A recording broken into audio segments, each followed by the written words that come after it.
Hello friends, स्वागत है आपका एक बार फिर से आपके अपने लीगल चैनल में। आज के इस वीडियो में आपको एक लेटेस्ट जजमेंट बताऊंगा और जो जजमेंट बताने वाला हूं ये दोनों ही पहलुओं से है। ब्रॉड माइंड होकर के आपको इसको सुनना और समझना पड़ेगा। दोस्तों, कानूनी लड़ाई हम लड़ते हैं तो कई बार कानूनी लड़ाई लड़ते लड़ते दोनों पक्षकार ह्यूमैनिटी भूल जाते हैं। यानी वो ये भूल जाते हैं कि आखिरकार है तो वो एक इंसान ही, और दूसरे का बुरा करने के लिए किसी भी हद तक जाते हैं। ये किसी एक पक्ष की बात मैं नहीं कह रहा हूं, दोनों पक्षों के लिए कह रहा हूं। बहुत मामलों में हमने देखा, इवन हमें ऐसे ऐसे आइडियाज देते हैं कि हम ऐसा करना चाहते हैं, हम अपने को साइड में कर लेते हैं, फिर कि भैया तुम करो, हम इस चीज में नहीं पड़ रहे।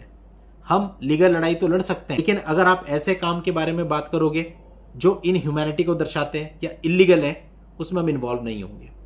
तो दोस्तों, कहने का मतलब आदमी किसी भी हद तक सोच लेता है और किसी भी हद तक जाता है एक दूसरे को नुकसान पहुंचाने के, इंसानियत भूल जाते हैं। तो दोस्तों, आज की इस वीडियो में जजमेंट भी समझाऊंगा और थोड़ा सा आपको यह भी कहूंगा कि हमको थोड़ा सा ब्रॉड माइंडेड रहना चाहिए और इंसानियत हमारी कभी मरनी नहीं चाहिए। अब देखो, इस मामले के अंदर क्या हुआ आप समझना। 2018 में दोनों पक्षकारों की शादी हुई। 1 वर्ष के बाद ही दोनों में विवाद होने लगा और पत्नी अपने मायके में चली गई। मायके में जाके उसने भरण पोषण का वाद दर्ज कराया कि मुझे मंथली मेंटेनेंस चाहिए, जिसमें 8,000 रुपए महीना उसका बांध दिया गया। अब यहां पर पति ने 1-2 महीने तो मेंटेनेंस दिया, उसके बाद मेंटेनेंस देना बंद कर दिया।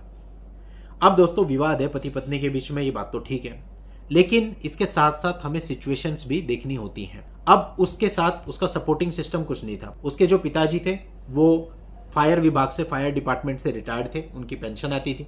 अब पत्नी हाईकोर्ट में गई कि भैया मेरे को तो पैसे नहीं मिल रहे, 8,000 रुपए का ऑर्डर रखा है, 1-2 महीने दिए, उसके बाद उन्होंने देना ही बंद कर दिया। तो हाईकोर्ट ने यहाँ पर 2 आदेश दिए।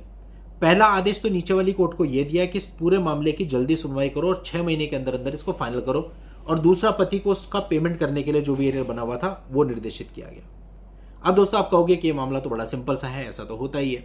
अब मैं आपको बताता हूं कि इस मामले में अलग क्या है। दोस्तों, इस मामले में जो पत्नी है उसको किडनी की बीमारी है और उसको डायलिसिस कराना पड़ता है अपना। अब बहुत सारे लोग इस बीमारी और डायलिसिस से परिचित होंगे। 20 से 25,000 रुपए महीने का खर्चा आता है और 10,000 रुपए महीने का एक इंजेक्शन भी लगता है।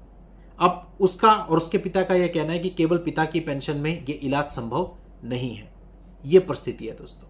अब दोस्तों, जब इस प्रकार की किसी के साथ परिस्थितियां होती है ना, तो चाहे वो हमारी पत्नी है, चाहे वो हमारा पति है, चाहे वो हमारा बच्चा है या नहीं है, हमारे लिए अनजान भी है, तब भी हम आगे बढ़ के उसकी मदद करते हैं। हम लोगों को उसकी मदद करनी चाहिए, यही ह्यूमैनिटी है, करनी चाहिए। हम सब, मैं मानता हूं कि अधिकतर लोग जो इस वीडियो को देख रहे होंगे वो इतनी ह्यूमैनिटी रखते होंगे कि वो इस प्रकार की तमाम मदद करते होंगे, अनजान व्यक्तियों की भी। तो भले ही वो अनजान नहीं है, उसकी आपके साथ शादी हो गई, आपका विवाद भी रहा, लेकिन अगर ऐसी परिस्थिति किसी के साथ है, अब ऐसी परिस्थिति में जो कोर्ट ने मेंटेनेंस बांधा वो भी नहीं दे रहे। अब लड़की को 2 जगहों के चक्कर मारने पड़ रहे हैं, एक तो कोर्ट के चक्कर मारने पड़ रहे हैं और दूसरा अस्पताल के चक्कर मारने पड़ रहे हैं, और उसकी बीमारी भी बहुत आगे की स्टेज पे पहुंच चुकी है। ऐसी परिस्थिति के अंदर मैं मानता हूं कि सपोर्ट करना चाहिए, ये सिक्के का दूसरा पहलू है। बाकी दोस्तों, अपनी अपनी सोचे, जो अपने मन के अंदर ये लेकर के बैठ गया, उसने मेरे साथ ये किया, उसने मेरे साथ ये किया, उसने मेरे साथ ये किया, मुझे नहीं देना है, वो बात फिर अलग है, वो उसकी अपनी सोच हो सकती है जो ऐसा सोचता है।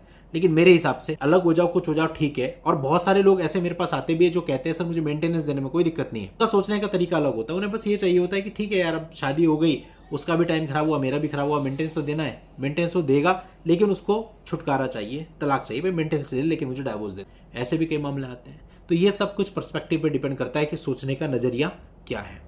अब एक मैं छोटा सा उदाहरण आपको देता हूं। कई सारे लोग हम पे गुस्सा हो जाते हैं, गुस्सा मतलब नाराज हो जाते हैं, और मैसेज करते हैं, साहब हमने मैसेज कर रखा है, 4 घंटे हो गए, आपने कोई रिप्लाई नहीं दिया। अब एक छोटा सा उदाहरण समझो।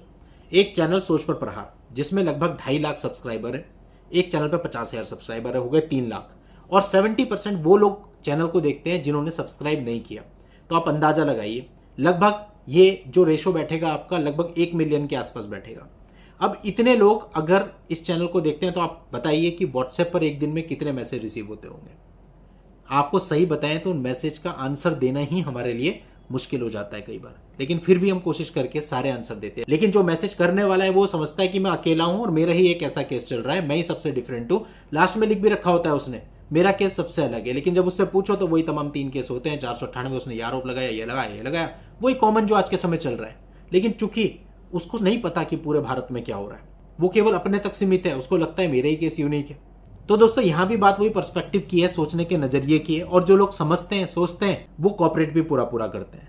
तो दोस्तों, यही चीज है कि आपके जो मैट्रिमोनियल विवाद हैं, इसमें हर एक एंगल से सोचिए और कहीं पे अगर बात ऐसी आती है कि इंसानियत को मुख्यतः रखना है तो उसको मुख्यतः ही रखिए, बाकी सब चीज़ें फिर वहाँ पे सेकेंडरी हो जाती हैं। इस पूरे मामले का लिंक आपको इस वीडियो के नीचे डिस्क्रिप्शन में मिल जाएगा, वहाँ जाके आप इस पूरे मामले को जान सकते हैं।